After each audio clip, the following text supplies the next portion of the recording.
revitalizing your soul through the inspired word of Ellen G. White, inspired by God.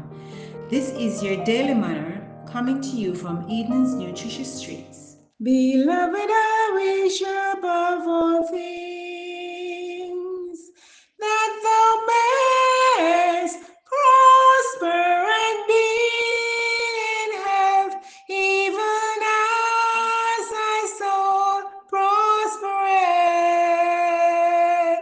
For January 21st, 2025. This reading is coming to you from Healthy Living by Ellen G. White. Overeating.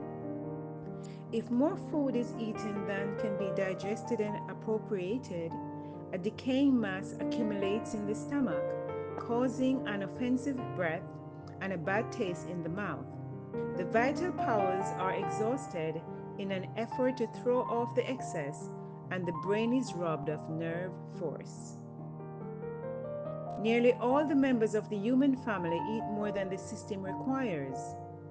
Even so-called health reform needs reforming on this point. If more food, even of a simple quality, is placed in the stomach that the living machinery requires, this surplus becomes a burden. The system makes a desperate effort to dispose of it, and this extra work causes a weakly feeling. Some who are continually overeating call this all gone feeling hunger, but it is caused by the overworked condition of the abused digestive system. There is evil in overeating of even healthful food. If we overeat, the brain power is taxed to take care of a large quantity of food that the system does not demand. The mind is clouded and the perceptions enfeebled.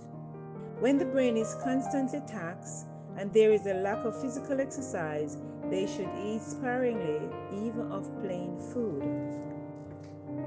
They closely apply their minds to books and eat the allowance of a laboring man.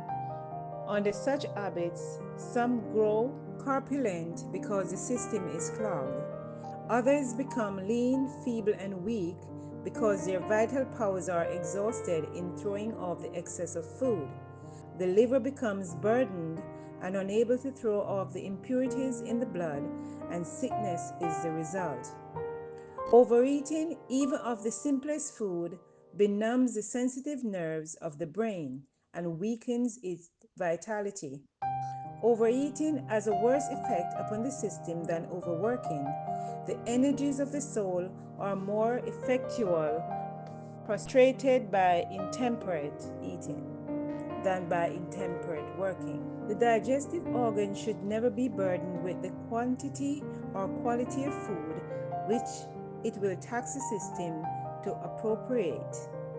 All that is taken into the stomach above what the system can use to convert into good blood clogs the machinery, for it cannot be made into either flesh or blood, and its presence burdens the liver and produces a morbid condition of the system. Overeating is intemperance just as surely as is liquor drinking. And what influence does overeating have upon the stomach?